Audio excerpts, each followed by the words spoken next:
Is he black? Vroeg de blinde, donkere Amerikaanse bluesmuzikant Sonny Terry toen hij Shaky Sam voor het eerst hoorde spelen. Een groter compliment was ondenkbaar voor Frieslands bekendste bluesman, die lange tijd werd gezien als de opvolger van QB and the Blizzards. Was het zijn koppigheid die een doorbraak naar een groter publiek in de weg stond? Want compromissen sleutelen deed hij niet aan.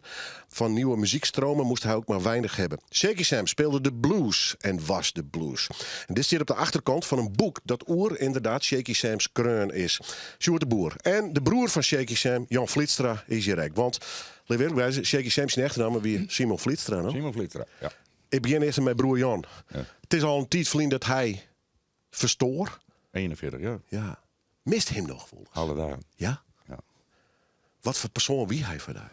Nou, ik heb toen eens een keer in een documentaire gezegd, het leek rek op een berg. Want als er maar een kop trok, liep je vooruit, dan trok ze maar een sleutel, liep je achteruit. Helemaal raar. Dwarsbongel 2.0. Ja, maar hij was eigenzinnig man, er sloot inderdaad geen compromis. Nee. Maar van broer tot broer wel een goede bon. Oh ja, hartstikke best. We zijn natuurlijk een aantal jaren nu geweest. Ja. En dat staat volgens mij ook wel, had Sjoerd zijn huurwerk goed een, het staat wel in het boek.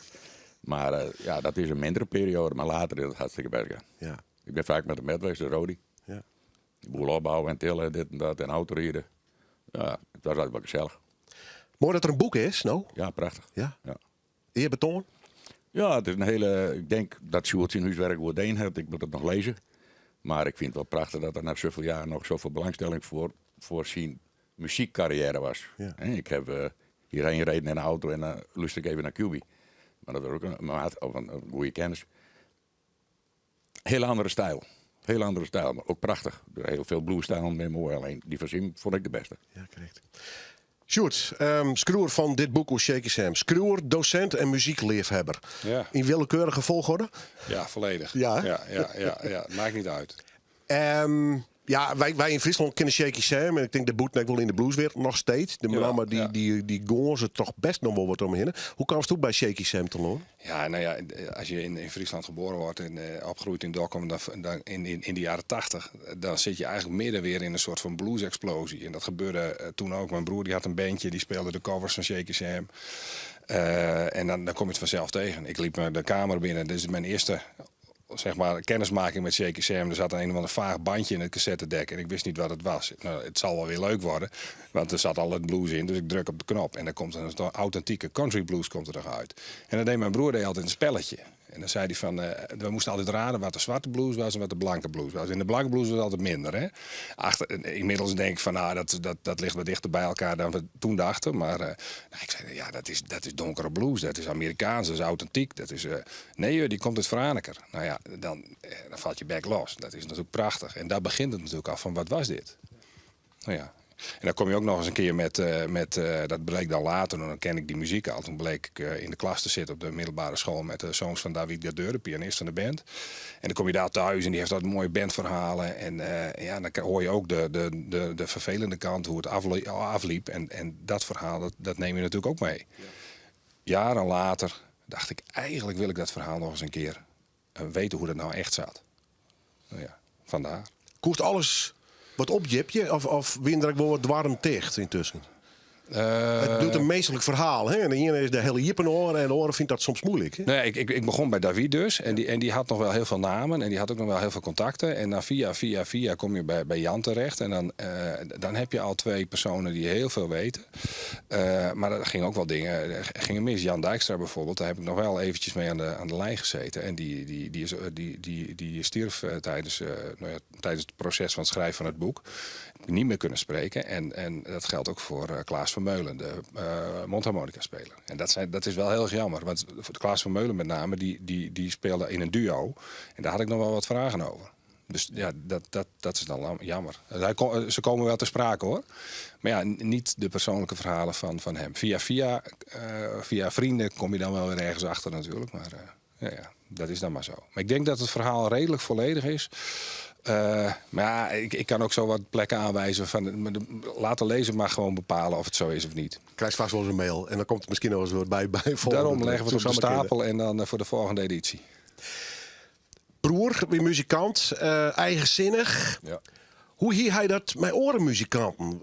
Want ja, alleen dat spelen is soms leuk, maar je speelt als bluesman graag met een band.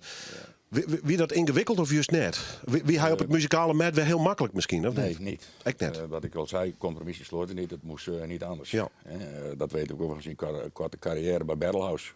Daar kreeg hij niet de ruimte die hij eigenlijk heeft. Met Tineke Schoenmaker en dergelijke ook een hele goede band. Ja. Alleen hij had het prachtig mooie nummers bespeeld, Mondharmonica met name. En ja, op een gegeven moment komt er een plaat uit en dan hoort je foto op te staan, maar die heeft ze eraf gehaald. Ja. En dat zijn dingen die ken ik dus niet begrijpen. En dat neem ik ze nog steeds kwalijk. Ja. Nou, Hij speelde er geweldig op. ja. Maar jouw beloon dat er spanning zit en zie je. Ja, dus. ja, het moest niet anders. Nee. Simon was heel agressief. We spelen de blues, zoals ik het wil en niet anders. Wie de familie Flitstra blues-minded of had hij het ergens oors bij hellen? Nou, mijn vader was meer een mansje van Jantje Koopmans, Rode Rozen voor jou gekozen.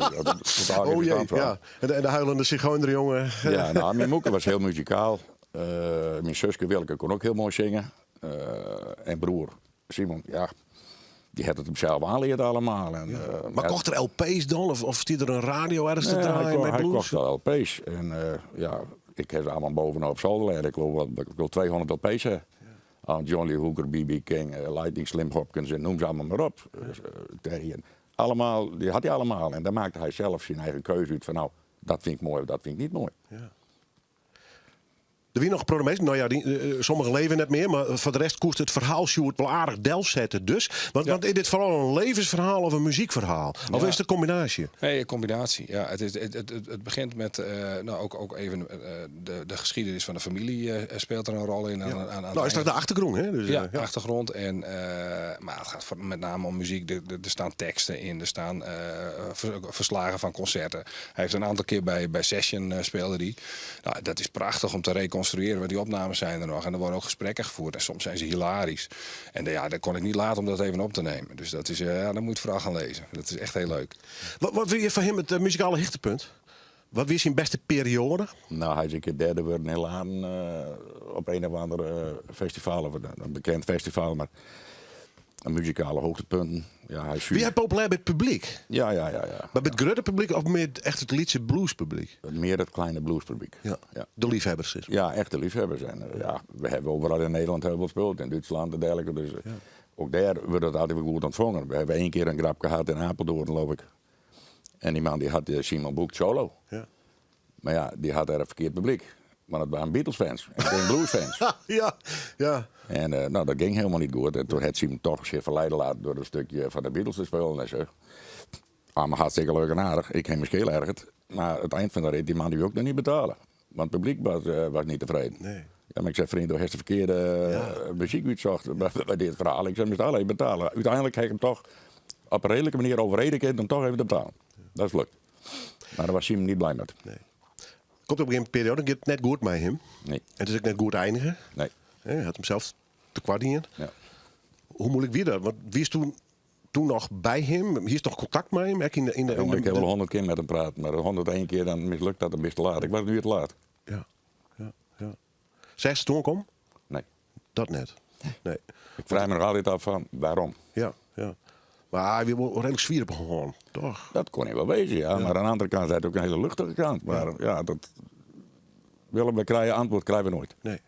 Nooit. Nee. Dus die gek praktiseren, maar dat geeft allemaal niks. Je moet verder. Ja. Hij doet het net, maar hij is wel een beetje zijn legacy, zijn Nederlandskip om het bewaken. Jack Bottleneck, hier in Friesland wij. Ja. Hij zou hier spelen, maar hij had een blessure. Dus helaas kon hij net komen. Hij is heel vol bij de presentatie van het boek. Hopelijk nog wel optreden. Ja. Hoe vies dat net alleen Jack, maar dat neem ik nog even als voorbeeld. Want die had zijn moelharpen. Hoe vies het dat zijn Nederlandskip toch een beetje bewaren wordt op die manier? Nou, net alleen via het boek, maar ook via een muzikant. Ik vind dat prachtig. En Jack is niet de enige die de muziek van Simon speelt. Nee, precies. Ik ken Jack nou al een jaar of 3, 4 denk ik. En toen ik voor de eerste keer zag in Franeker bij een optreden, ik zei, dat weet niet wat ik ben. Nee, hij zei, doe maar ik dat weer. Ik zei, ik ben de broer van Shaky Sam, nou dat weer helemaal. Ja.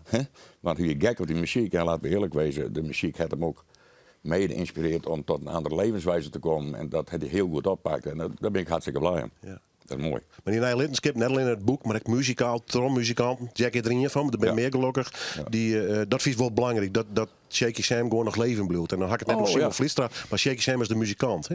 Ja, maar dat is ook heel belangrijk. En ik is na 41 jaar komt er nog een keer een biografie van hem weer. Dat is toch geweldig. Ja, ik vind het hartstikke mooi. Maar als Sim nou dit weet, dat hij doe neem ik een mooie. Ja. Nou. Ja, maar stiekem Boggerts klinkt. Ja, natuurlijk. Ja. Ik. En dan nog even de Blues Hall of Fame. Dat zou helemaal mooi wezen. Hè? Ja, zit dat erin? Nou, dat weet ik niet. Dat zou, misschien, hè? Misschien Dat begint kijken ze al nu, hè? bij deze nog. Ja. Het boek wordt Stijn en Mickey presenteren. Leidt het dan ook voor in de winkels, meen je? Of moet het online besteld worden? Nee hoor, in Friesland is het overal te krijgen. Dus via Van der Velde, die heeft overal kantoren, maar ook winkels. En het is overal in Friesland te krijgen. En anders natuurlijk ook via de andere bol.com en zo. Maar ga gewoon even naar die boekhandel. Hè. Daar roepen we er altijd bij. Ben ik helemaal mee eens. Ja. Prachtig boek, Too Busy to Be Blue. De biografie van Shaky Sam als mens, maar ook de muzikant wordt je wijdwijdig in beschreven. Heren, dank u wel. Graag gedaan. En laten we hopen dat zijn muziek en zijn Nile Littenskip nog heel lang leven bloedt. En zeker dankzij dit boek. Ja, zeker. Dank u wel.